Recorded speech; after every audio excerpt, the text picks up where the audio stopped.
Le quart d'heure corrézien, le magazine d'information hebdomadaire de RGB, Bram FM, RCF Corrèze, Radio PAC et Brenige FM. Réalisé et présenté par Olivier Sérac. Bonjour tout le monde et bienvenue dans ce nouvel épisode du quart d'heure corrézien, un épisode qui fait suite à notre rencontre avec David Genest et Léa Guiton, deux sportifs inscrits tous les deux au centre d'excellence du CA Brive.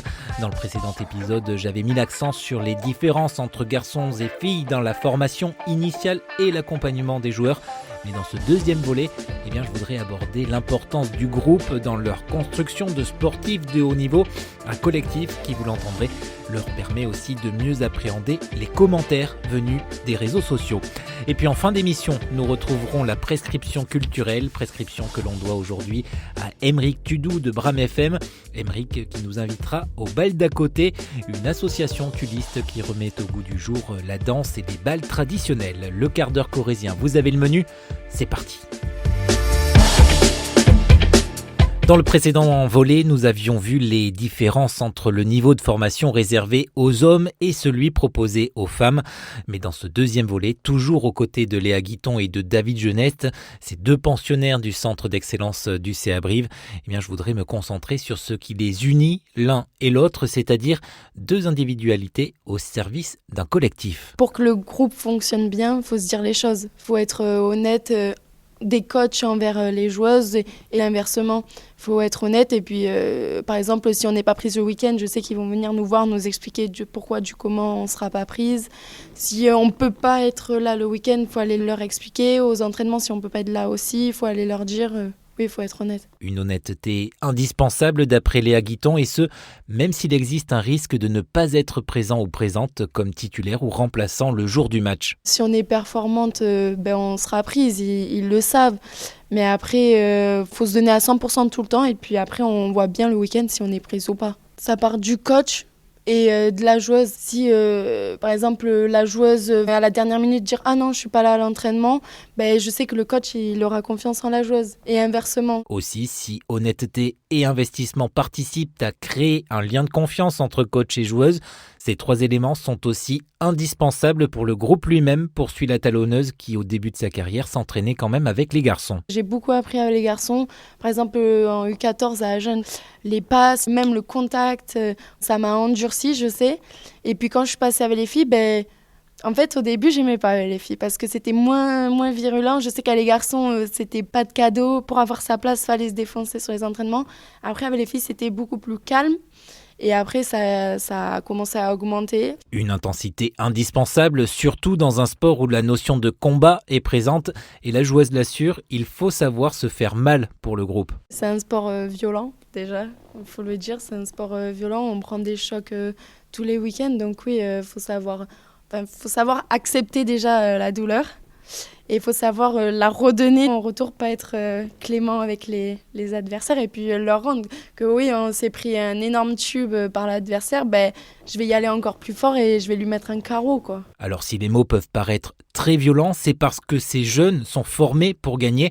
Aussi, le collectif est donc la défense d'un ensemble, c'est-à-dire une équipe, un maillot, un club, voire une ville prennent une place très forte, mais avec toujours dans l'esprit le respect des règles et donc des adversaires. Il faut savoir jouer avec intelligence, quoi. Faut pas non plus mettre des coups de poing dans les rucks et tout, mais par exemple, elle nous a foutu un énorme tube, là je vais la retourner, je sais laquelle c'est, je vais la retourner, quoi.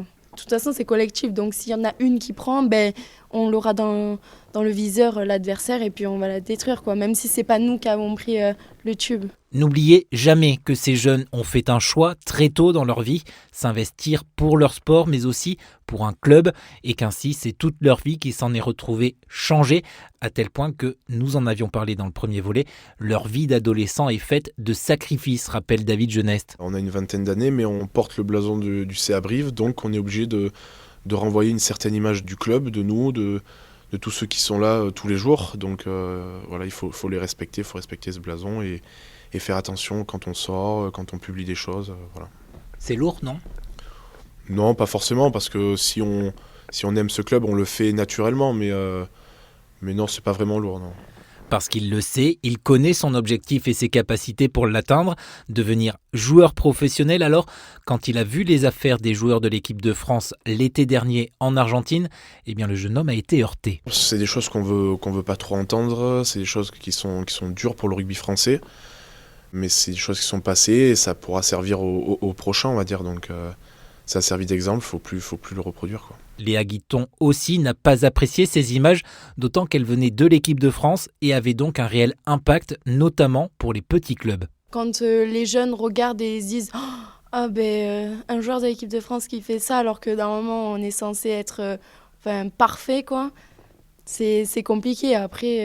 Après, chacun fait des erreurs et puis on apprend de nos erreurs. Et si cette expérience s'est jouée à très haut niveau, David Genest admet que, depuis, il est plus attentif à la vie du groupe qu'il côtoie tous les jours. Les limites doivent être personnelles, mais elles peuvent venir de l'extérieur aussi. Si on voit qu'un collègue ou un autre joueur dépasse les limites, il faut aussi savoir se réguler entre nous. Donc elles doivent être personnelles, mais aussi collectives. Des limites d'autant plus importantes à définir qu'aujourd'hui, tout peut très vite tourner sur les réseaux sociaux. Ça peut être vraiment très bien, comme ça peut être, compliqué à gérer.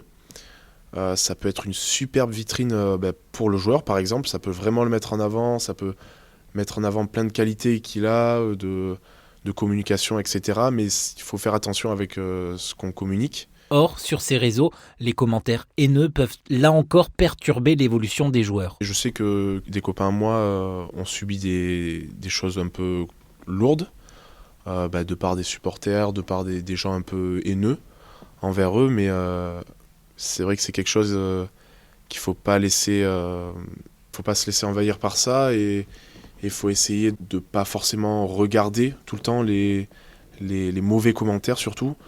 Et les bons aussi, parce que ça peut aussi faire gonfler notre ego, donc c'est pas forcément bon aussi. Ouais. Mine de rien, c'est un équilibre qu'il faut avoir déjà à 20 ans.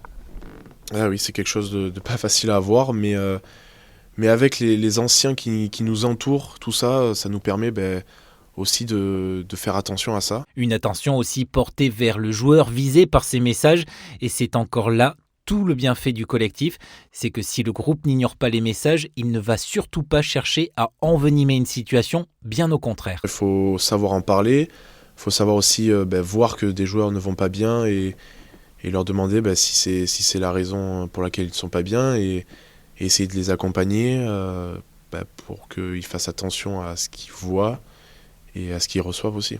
Parce qu'on peut filtrer aussi les messages qu'on reçoit et tout ça, donc c'est important de savoir utiliser aussi cet outil. Parce qu'encore une fois, si un individu est visé, c'est tout le groupe qui peut s'en trouver déstabilisé. C'est sûr que ça nous touche, parce que c'est la dure réalité du rugby professionnel, donc ça nous touche. Ouais.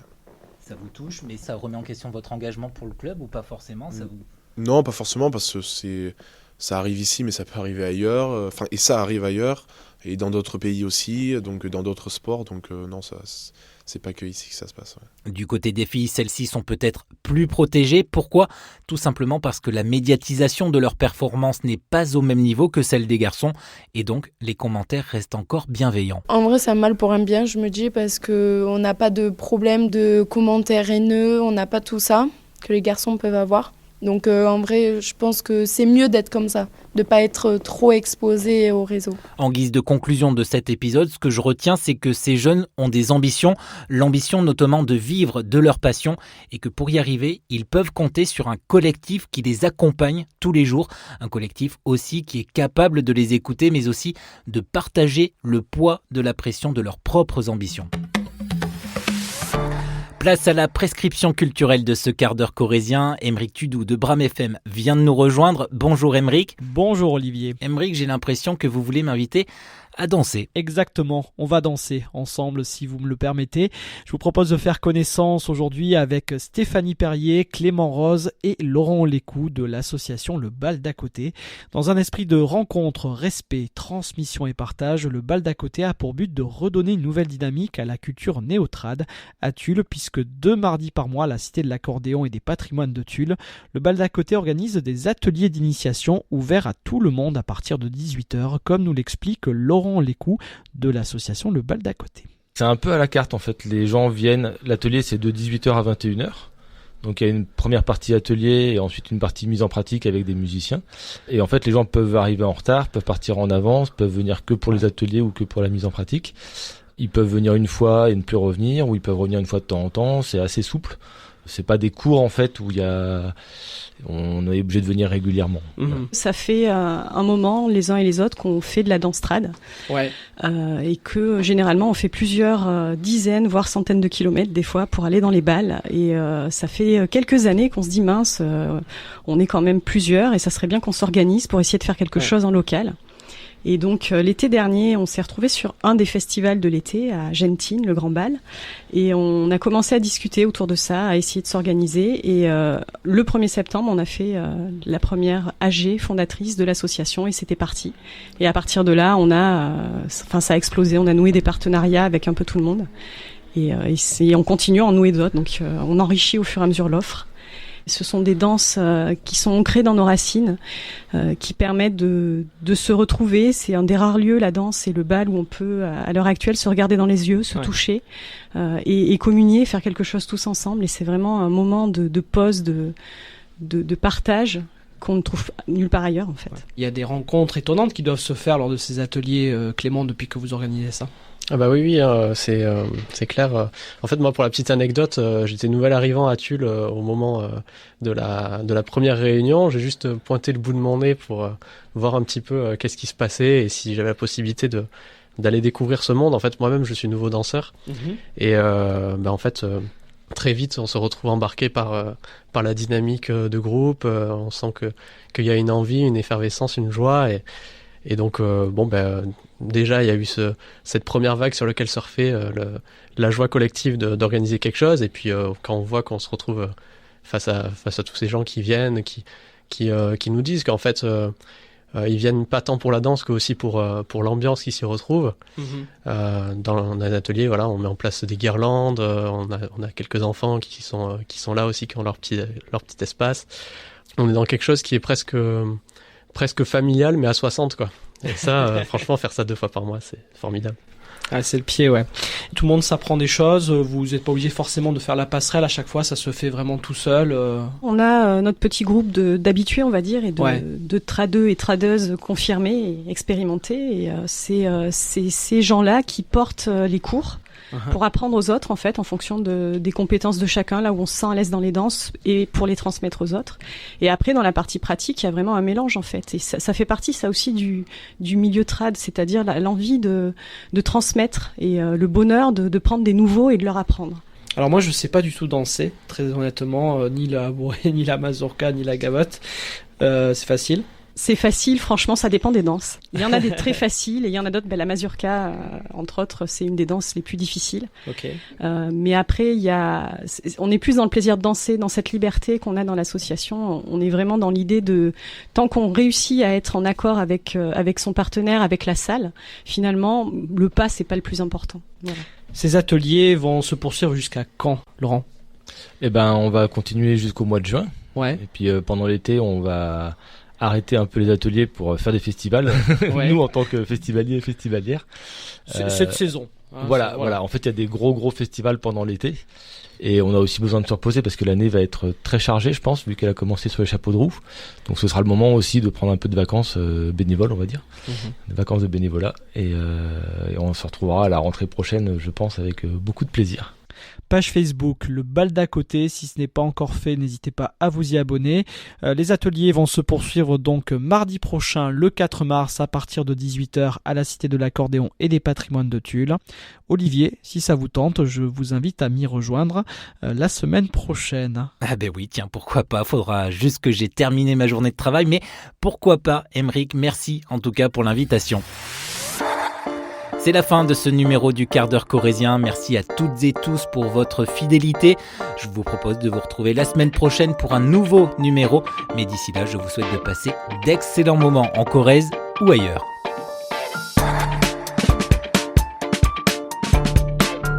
Retrouvez le quart d'heure corrézien en réécoute sur nos sites internet, mais aussi sur les plateformes d'écoute Spotify, Deezer et Apple Podcasts.